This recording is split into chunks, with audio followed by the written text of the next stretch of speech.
कभी सोचा है कि एक बहुत ही साधारण सी लगने वाली कहानी किसी को अंदर तक कैसे डरा सकती है? आज हम 3.33 AM के हर एक डरावने राज को परत दर परत खोलेंगे। चलिए समझते हैं कि डर का ये पूरा ताना बाना आखिर बुना कैसे गया है। देखिए, सब कुछ शुरू होता है एक बहुत ही आम, बहुत ही जानी पहचानी सी इच्छा से। देर रात काम करने के बाद की थकान और बस किसी भी तरह घर पहुंचने की जल्दी। ये एक ऐसी फीलिंग है जिससे हम सब कहीं ना कहीं जुड़ सकते हैं, और यही इस कहानी का वो शुरुआती पॉइंट है जो हमें डर के एक अनजाने सफर पर ले जाने वाला है। ये वो सवाल है जो कहानी की पूरी दिशा ही बदल देता है।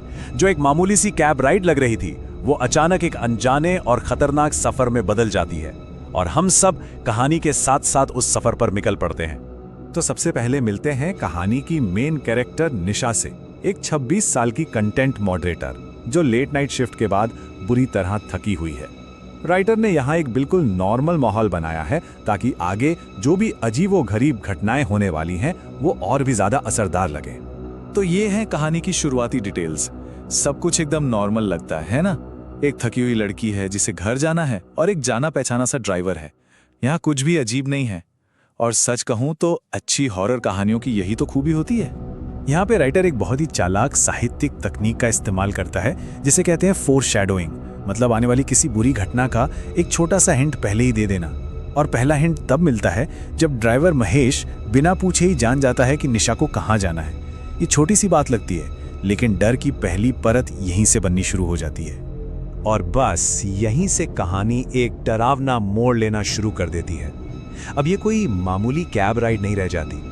राइटर धीरे धीरे बेचैनी और शक का माहौल बनाता है, और ये सामान्य सी लगने वाली यात्रा एक बुरे सपने में बदलने लगती है। देखिए, डर को एकदम से सामने नहीं लाया जाता, उसे धीरे धीरे एक एक करके बनाया जाता है। पहले एक गलत सुनसान रास्ता, फिर रेडियो पर एक अजीब पुराना ब्रॉडकास्ट, फिर एक ही होर्डिंग का दोबारा दिखना, और आखिर में टेक्नोलॉजी का पूरी तरह से धोखा दे जाना। हर एक घटना के साथ शक और डर दोनों ही गहरे होते चले जाते हैं। ये एक बहुत छोटी सी विजुअल डिटेल है, लेकिन कहानी में एक बहुत बड़ा मोड़ लाती है। जब निशा देखती है कि होर्डिंग पर लिखा 7 जला हुआ है, तो ये उसके लिए और हमारे लिए भी इस बात का पक्का सबूत बन जाता है कि हकीकत अब वैसी नहीं है जैसी दिख रही है। चलिए अब उस हिस्से पर आते हैं जहां कहानी पूरी तरह से पलट जाती है। ये कहानी का सबसे बड़ा टर्निंग पॉइंट है, जहां डर की वजह सुपरनैचुरल यानी अलौकिक होने की बात पक्की हो जाती है। ये एक डायलॉग कहानी में जैसे भूकंप ला देता है। सोचिए, निशा कैब में है और उसकी दोस्त सना का फोन आता है, और वो कहती है कि तुम तो ऑफिस से निकली ही नहीं। इस एक पल में निशा की हकीकत और दुनिया की हकीकत के बीच एक बहुत गहरी दरार आ जाती है, और फिर सामने आता है समय का एक भयानक विरोधाभास। निशा अपनी कैब ऐप की हिस्ट्री चेक करती है, और उसे पता चलता है कि ये राइड असल में आज की नहीं बल्कि ठीक 1 साल पहले की है। ये जानकारी डर को एक बिल्कुल नए लेवल पर ले जाती है। और फिर ये है पहेली का आखिरी टुकड़ा, एक भूली बिसरी खबर की हेडलाइन जो ड्राइवर महेश की पहचान और उसके साथ हुई भयानक त्रासदी की पुष्टि करती है। अब निशा को पता चल चुका है कि वो असल में किसके साथ सफर कर रही है। आइए अब कहानी के क्लाइमैक्स की तरफ बढ़ते हैं। देखते हैं कि कैसे क्लासिक हॉरर फिल्मों और कहानियों के तरीकों का इस्तेमाल करके किरदार को एक ऐसे जाल में फंसाया जाता है जहां से निकलना नामुमकिन सा लगता है। निशा और महेश अब एक घोंसली लूप में फंस चुके हैं। ये एक ऐसा कॉन्सेप्ट है जहां कोई आत्मा अपनी मौत से ठीक पहले के पलों को बार बार लगातार जीती रहती है, और ड्राइवर महेश हर रात अपनी मौत के उसी सफर को दोहरा रहा है जिसमें निशा अनजाने में उसका हिस्सा बन गई है। यहाँ डर अपने चरम पर पहुंचता है। पहले एक नकली पुलिस चेकपोस्ट दिखता है जो पास पहुंचते ही हवा में गायब हो जाता है। फिर ड्राइवर खुद ये डरावना सच कबूल करता है, और आखिर में कार पूरी तरह से बेकाबू हो जाती है। निशा अब पूरी तरह से असहाय है। और फिर आता है ये पल, 3:33। डिजिटल घड़ी में सेकंड्स तो आगे बढ़ रहे हैं, लेकिन मिनट नहीं बदल रहा।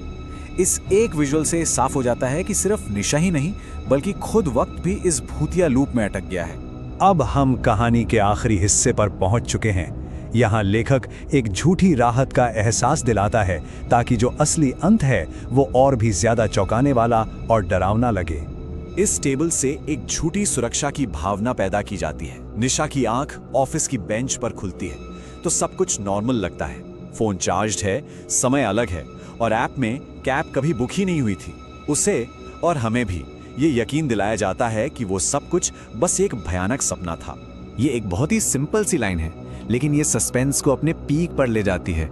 हमें एक हिंट मिलता है कि कहानी अभी खत्म नहीं हुई है, सबसे बड़ा झटका तो अभी बाकी है।